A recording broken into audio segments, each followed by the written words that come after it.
Hello everyone. The objective today is very clear-cut and simple. There's really not really not much to explain.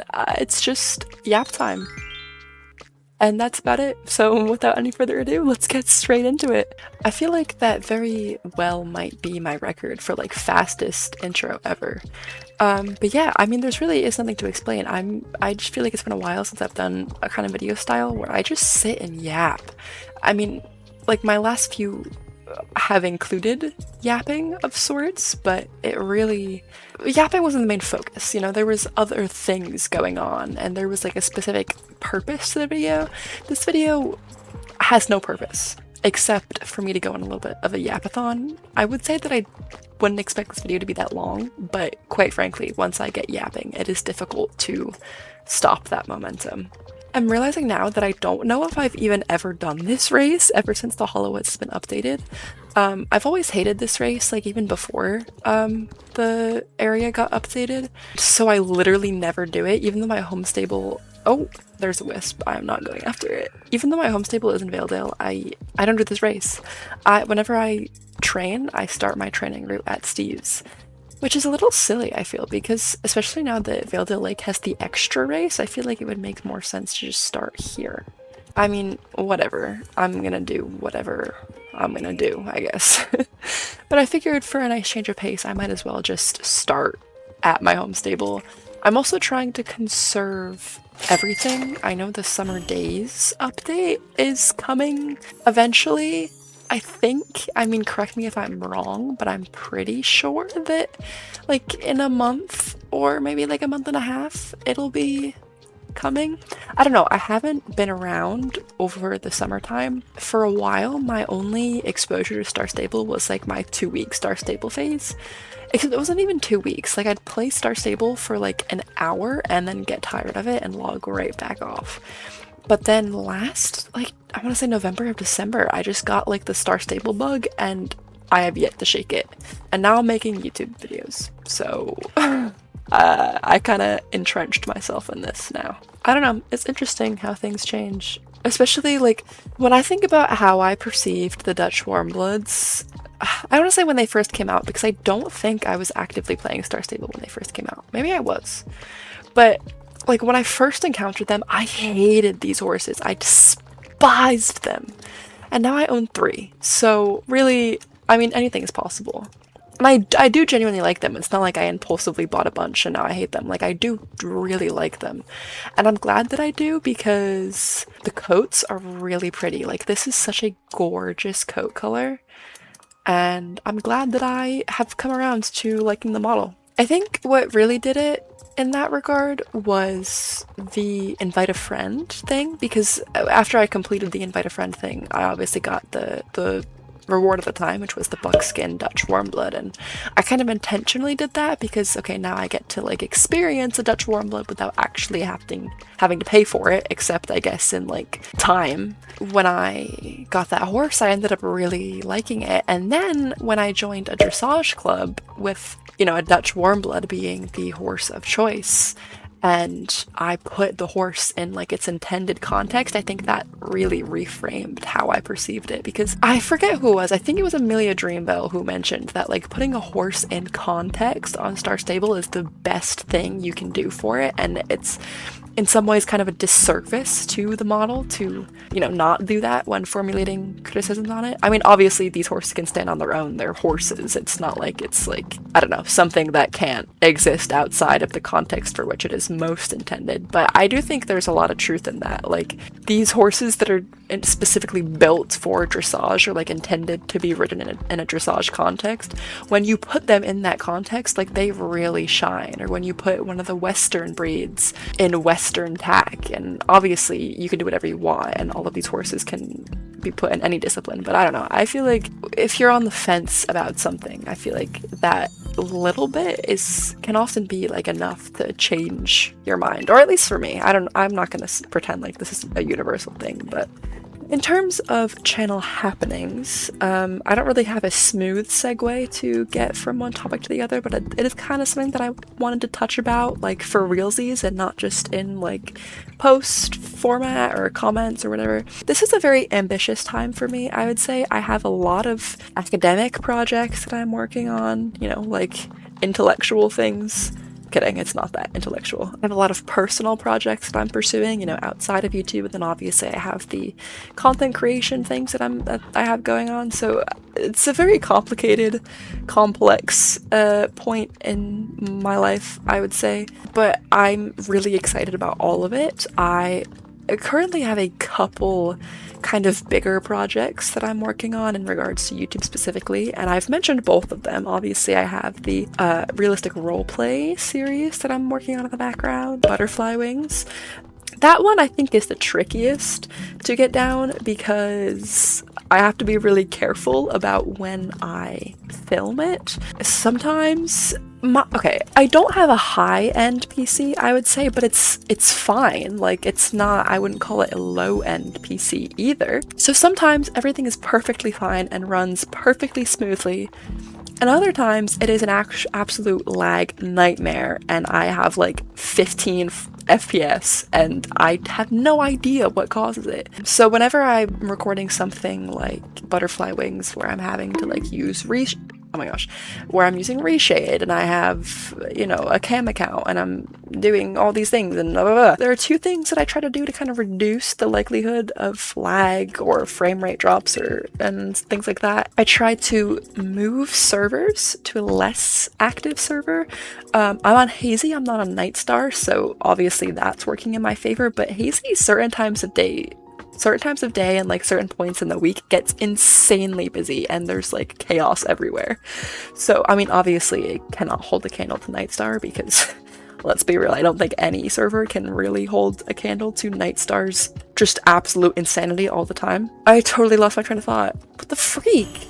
Anyway, I like to move servers, and I also like to try to aim for like less busy times. I mean, I have time when I have time to work on it, and I mean, I can't control other people. And I mean, I guess if I really wanted to, I could get up or stay up until 3 o'clock in the morning and do it then, when obviously most people are asleep and there's just like the night owls out and about. But I don't want to do that. I am not a night person. I'm not a night owl. I am a morning person through and through. And like once it hits 8 p.m, like I clock out. So, but I have found luck doing stuff in the morning a lot of times. I assume it's probably because, you know, depending on the day, people are like out doing stuff. I'm sure the majority of the server is like in school during the day, if it's during the week, or if it's like on a Sunday, like some people have religious services they go to and things like that. So I'm sure that plays a role, or they're sleeping in, you know, so the morning is not a bad time. But I'm sure it will only get worse once the summer officially starts and we have kids getting out of school, we have people coming home from college, we have people going on vacation. Although I feel like people going on vacation wouldn't necessarily be playing a crap ton of Star Stable, because that's what you do like at home, and then when you're on vacation you spend most of your time like doing the vacation things that you only do when you're on vacation. I don't know, maybe like I've played Star Stable on vacation before, so I mean, who are we really to say anything about anything? So yeah, I totally got derailed off of the original thing that I was talking about. In saying all of that, I intended to just get the point across that, you know, this is a little bit of an undertaking. It's a little bit of a more complicated undertaking, not necessarily because, I won't say not because the content isn't challenging, because obviously it takes work to craft the storyline and then get all the scenes and operate both accounts and get the videos to look how I want them to look and then record the lines and etc, etc, etc. So I'm not going to say that's not like complex, but it mostly just comes in with like trying to not lag is the biggest issue. And then there is another project that I mentioned on my community tab, I think a couple weeks ago, where I asked if you would be interested in kind of an extended extended version of the welcome to my crib video that I posted, where instead of looking at my home stable, I would then look at your home stables. And if you didn't vote in the poll, please pop over to the my community tab and share your thoughts, because I do care about, you know, community interaction, and I do care about, like, you as a collective, your thoughts and what you enjoy, because I mean, obviously I don't want to create content that everyone hates. Granted, I don't really care as much as I used to whether or not my content performs well if it's something that I enjoy making. You know, obviously I'm not going to give up something that I'm having a ton of fun doing just because it got 12 views, but I want to include you in the decision making, because especially because this is something that requires that level of community interaction. But anyway, I digress. So far, the overwhelming result has been yes, we would like to see that happen, which is exciting for me because I was hoping that would be the answer. And I'm working in the background formulating how that process is going to work, because obviously that takes a little bit of collaboration, and it will probably end up being more of a summer project. But yeah, those are the two bigger projects. Oh my gosh, I'm so sorry. When I start yapping, I start burping, and it's a little bit of a problem. Oh my gosh, my water cup is empty! What the freak? Okay, well, whatever. No water for me, I guess. I guess we'll just dehydrate. Anyway, I don't know. I can't really think of an eloquent way of saying what I'm thinking, but I'm just excited. I'm just, across the board, I'm excited. I'm thrilled to, you know, be making content again. I'm thrilled to be working on these bigger projects, and I was gonna say that I'm excited again. That's really like all, that's all that I have. I really think that my retirement was much needed for the headspace that I was in, but now that I'm back and I'm really like, it's taking a little bit of inspiration from Alyssa Liu, you know, and just like, I'm doing it for me, and it's a beautiful thing, if you ask me. You didn't ask me, but I'm going to tell you anyway that I think it's a beautiful thing. Oh my gosh, this is a terrible angle. I really want to unlock this top. I really like this new, okay, it makes me upset that when we click on it, we can't like blow it up and see it bigger. So I'm just gonna get really close to my monitor. I really like the style. It looks like something that I would wear to a Ren fair and wish I could wear every single day of my life, because it's just like, it's so pretty. And I love, like, I don't know if that's a corset or not. I don't know if I consider that a corset. Maybe it is. It doesn't matter. It's corset-esque. And I love corsets and, you know, everything in that kind of like genre of clothing. I love like pressure, I guess, like the support around your midsection. I like to wear really high-waisted jeans. People are like, why are you wearing these pants that literally go up over your stomach? Like, what's wrong with you? But I like it. Like, I like having that. It's not, I don't want to call it pressure, because it's not like it's like suffocating me or anything, but it's just like, you know, that little bit of like added support. And then, you know, obviously at the end of the day you take it off and it's like, oh, what a relief. But I don't know, maybe this is just me, but I like that like supportiveness from garments. Like, low-key, bring back corsets, bro. Where is this final animal? I always have such a hard time. It's either like really easy and it's like bang bang bang, I get all four, or I spend literally eons upon eons looking for like the last one or the last two. But maybe I'm just not as keen-eyed as I think I am. Yeah, I'm not, because it's literally right here and I already came through here before, so.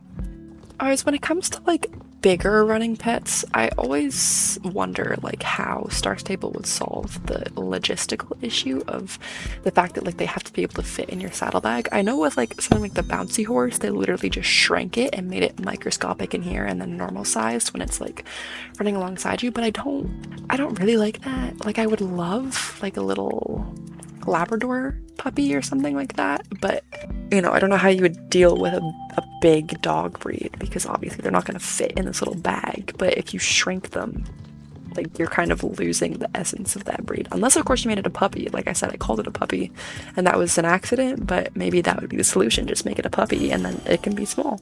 I remember, oh my gosh, back before stable care coupons were a thing, I just let all my horses be sad all the time, and I just dealt with the consequences of that. I wasn't doing dressage or racing at the time, which helped. And I remember that these races would always fry me so bad, specifically against like the opponent, because like I just wasn't fast enough. And I would always like knock down the poles for the pole bending, and I'd get like time penalties, and it was just an absolute disaster. Thankfully that's no longer the case. Although even if we didn't have stable care coupons, I think I would just bite the bullet and buy stable care, because being 40% slower is so annoying. Although it's not even 40% slower, right? Because you're moving 10% faster. It's like this, it's 40% slower than this.